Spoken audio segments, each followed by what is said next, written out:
الحمد للہ رب العالمین والعاقبۃ للمتقین والصلاة والسلام علی سید الانبیاء والمرسلین اما بعد فاعوذ باللہ من الشیطان الرجیم بسم اللہ الرحمن الرحیم الصلاة والسلام علیک یا رسول اللہ وعلی آلک واصحابک یا حبیب اللہ۔ السلام علیکم ورحمۃ اللہ وبرکاتہ۔ ہمارے پیارے دین اسلام میں صفائی ستھرائی کو بہت اہمیت حاصل ہے۔ ہمارے پیارے آقا حضور اکرم نور مجسم صلی اللہ تعالی علیہ وآلہ وسلم سراپا طہارت و نظافت کا نمونہ تھے۔ بدن تو بدن آپ صلی اللہ تعالی علیہ وآلہ وسلم کے کپڑوں پر بھی کبھی مکھی نہیں بیٹھی، نہ کپڑوں میں کبھی جوئیں پڑیں۔ مکھیوں کی آمد، جوؤں کا پیدا ہونا چونکہ گندگی، بدبو وغیرہ کی وجہ سے ہوا کرتا ہے، اور آپ صلی اللہ علیہ وآلہ وسلم چونکہ ہر قسم کی گندگیوں سے پاک اور جس میں اطہر خوشبودار تھا، اس لیے آپ صلی اللہ علیہ وآلہ وسلم ان چیزوں سے محفوظ رہے۔ جو شخص آپ صلی اللہ علیہ وسلم کے لباس مبارک کو گندا یا میلا بتائے تو یہ کفریہ کلمات ہیں، ہمیں ان سے بچنا چاہیے۔ متعدد احادیث مبارکہ میں صفائی کی اہمیت کو بیان کیا گیا ہے۔ حضور نبی رحمت صلی اللہ تعالی علیہ وآلہ وسلم نے فرمایا، اللہ تبارک و تعالی پاک ہے، پاکی کو پسند فرماتا ہے، ستھرا ہے، ستھرا پن پسند فرماتا ہے، لہٰذا تم اپنے صحن صاف رکھو اور یہود سے مشابہت نہ کرو۔ اللہ تعالی بندے کی ظاہری باطنی پاکی پسند فرماتا ہے۔ بندے کو چاہیے کہ ہر طرح پاک رہے، جسم، نفس، روح، لباس، بدن، اخلاق، غرض ہر قسم کی ہر چیز کو پاک صاف رکھے، اقوال و افعال، احوال و عقائد سب درست رکھے۔ اپنے صحن صاف رکھو یعنی اپنے گھروں کو صاف رکھو۔ لباس، بدن وغیرہ کی صفائی تو بہت ہی ضروری ہے۔ گھر بھی صاف رکھو، وہاں کوڑا جالا وغیرہ جمع نہ ہو۔ ہر طرح کی صفائی اسلام نے ہمیں سکھائی ہے۔ اسلام میں جمعۃ المبارک کا دن خصوصی اہمیت کا حامل ہے، اس لیے نماز جمعہ کے لیے غسل کرنے اور تیل، خوشبو وغیرہ کے استعمال کی احادیث میں خصوصی ترغیب دلائی گئی ہے۔ اعلیٰ حضرت رحمۃ اللہ تعالی علیہ فرماتے ہیں، میل دور کرنے کے لیے غسل کرنا بذات خود شریعت میں درکار ہے۔ دین کی بنیاد ہی نظافت پر ہے، صفائی ستھرائی پر ہے، اور جمعہ کے دن غسل کے حکم کی یہی حکمت ہے۔ ایک حدیث میں بالخصوص منہ کی صفائی کی تاکید کرتے ہوئے نبی کریم صلی اللہ علیہ وآلہ وسلم نے ارشاد فرمایا، طیبوا افواہکم بالسواک فإنہا طرق القرآن۔ اپنے منہ کو مسواک کے ذریعے صاف رکھو کیونکہ یہ قرآن کا راستہ ہے۔ جبکہ ایک روایت میں فرمایا، امت کے مشقت میں پڑھنے کا خیال نہ ہوتا تو میں ہر نماز کے وقت ان کو مسواک کا حکم دیتا۔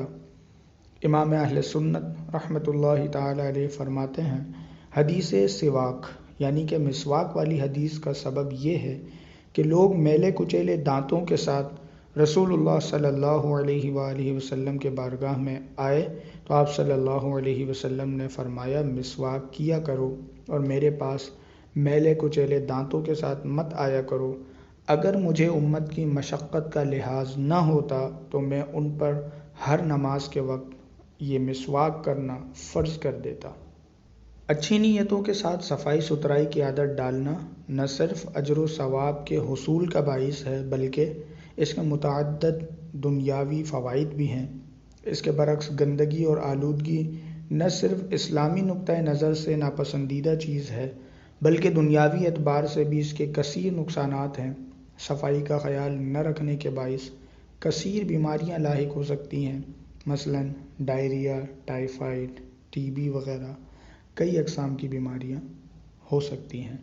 صفائی کی مختلف اقسام ہیں جن میں دو بنیادی اقسام ہیں۔ ایک ہے ذاتی صفائی، اپنے جسم اور لباس وغیرہ کو صاف ستھرا رکھنا متعدد بیماریوں سے بچانے کے ساتھ ساتھ انسان کی شخصیت کو پرکشش بناتا ہے اور اعتماد و وقار میں اضافہ کرتا ہے۔ اس کے برعکس گندے لباس اور میلے جسم کے حامل افراد کو نہ صرف حقارت سے دیکھا جاتا ہے بلکہ لوگ ان سے گھن کھاتے ہیں، بلکہ ایسے لوگوں میں خود اعتمادی کی کمی بھی پائی جاتی ہے۔ جسم و لباس کے علاوہ اپنی سواری، موبائل فون، لیپ ٹاپ، ٹیبلٹ، پی سی، چپل، جرابیں، امامہ، ٹوپی، چادر، رومال، گھڑی، قلم، بیگ وغیرہ استعمال کی اشیاء کو بھی صاف ستھرا رکھا جائے اور جن چیزوں کو دھونا ممکن ہو وقت مناسب پر دھویا جائے۔ ہاتھ پاؤں کے ناخن ہفتے میں ایک مرتبہ ضرور کاٹیں، ورنہ ان میں میل کچیل جمع ہوتا ہے اور جراثیم پرورش پاتے ہیں جو کھانے کے ذریعے پیٹ میں جا کر مختلف بیماریوں مثلاً ڈائریا، ہیضہ وغیرہ کا باعث بن سکتے ہیں۔ دانتوں کی صفائی کا بھی اہتمام خاص رکھیں۔ سنت کے مطابق مسواک کریں۔ کھانے کے بعد دانتوں میں خلال کرنے کا معمول بنائیے۔ کھانے سے پہلے اور بعد میں اچھی طرح ہاتھ دھوئیں۔ کھانا کھانے کے بعد کلی وغیرہ ضرور کر لیں۔ کانوں کی صفائی کا بھی مناسب اہتمام کیجیے، لیکن اس کے لیے ماچس کی تیلی کا استعمال خطرناک ثابت ہو سکتا ہے۔ اس مقصد کے لیے اپنے کان کے کسی اچھے معالج کو دکھائیں جس سے بن پڑے وہ روزانہ نہائے، تاکہ کافی حد تک بدن کی جو ظاہری بدبو ہے وہ زائل ہوگی اور یہ صحت کے لیے بھی مفید ہے۔ داڑھی میں اکثر غذائی اجزاء اٹک جاتے ہیں۔ سونے میں بعض اوقات منہ کی بدبودار رال بھی داخل ہوتی ہے اور اس طرح بدبو آ جاتی ہے، لہٰذا دن میں ایک مرتبہ صابن کے ساتھ داڑھی دھو لینا بھی مناسب ہے۔ یوں ہی سر کے بال بھی وقتاً فوقتاً دھوئیے۔ اور صفائی کی دوسری قسم ہے ماحول کی صفائی۔ بالخصوص اپنے گھر کے کچن اور بیت الخلاء کی صفائی کا بھی اہتمام رکھیں۔ بہتر یہ ہے کہ صفائی کا شیڈول بنا لیں کہ کن چیزوں کو روزانہ، کن کو ہفتہ وار اور کن کو ماہانہ صاف کرنا ہے۔ مثلاً فریج، پنکھوں، انرجی سیور وغیرہ کی صفائی مہینے میں ایک مرتبہ، دروازوں، الماریوں وغیرہ کی ہفتہ وار، اور وقتاً فوقتاً گھر کے زیر زمین اور اوپری واٹر ٹینک وغیرہ کی صفائی بھی نہایت ضروری ہے۔ صحت مند رہنے کے لیے صاف پانی کا استعمال نہایت اہمیت رکھتا ہے۔ پانی ابال کر پینا اس سلسلے میں مفید ہو سکتا ہے۔ ماحول کی صفائی صرف اپنے گھر تک ہی محدود نہیں رکھیں بلکہ اپنی گلی محلے، دفتر، مسجد، عوامی سواری مثلاً بس، ٹرین وغیرہ کی صفائی بھی اس میں شامل ہے۔ اپنے گھر کو صاف کر کے تمام کچرا گلی میں ڈال دینا یا اپنے صحن کو دھو کر پانی باہر کھڑا رکھنا پڑوسیوں اور راہگیروں کو تکلیف پہنچائے گا۔ یقیناً یہ ایک ناپسندیدہ عمل ہے جو دوسروں کے لیے تکلیف کا باعث بنتا ہے۔ اپنے بچوں کو بھی ابتدا ہی سے صفائی کی تربیت دی جائے۔ کھانے سے پہلے اور بعد ہاتھ دھونے کی مشق کرائی جائے اور کم از کم رات میں سونے سے پہلے اور بیدار ہونے پر دانت صاف کرنے کی عادت ڈالی جائے۔ خلاصہ یہ کہ اپنے جسم بالخصوص ہاتھوں، سر اور داڑھی کے بالوں، دانتوں، لباس، سواری، چپل وغیرہ کی اور اپنے اطراف بالخصوص گھر، دفتر، سواری، سیڑھیوں، گلی محلہ، ملازمت کی جگہ، باغیچہ، صحن وغیرہ کی صفائی پر بھرپور توجہ دینی چاہیے۔ اللہ کریم ہمیں اچھی نیت کے ساتھ ظاہری صفائی کا اہتمام کرنے کی توفیق عطا فرمائے اور اس کی برکت ہمارے باطن کو بھی عطا فرمائے۔ آمین بجاہ النبی الامین۔ وآخر دعوانا ان الحمد للہ رب العالمین۔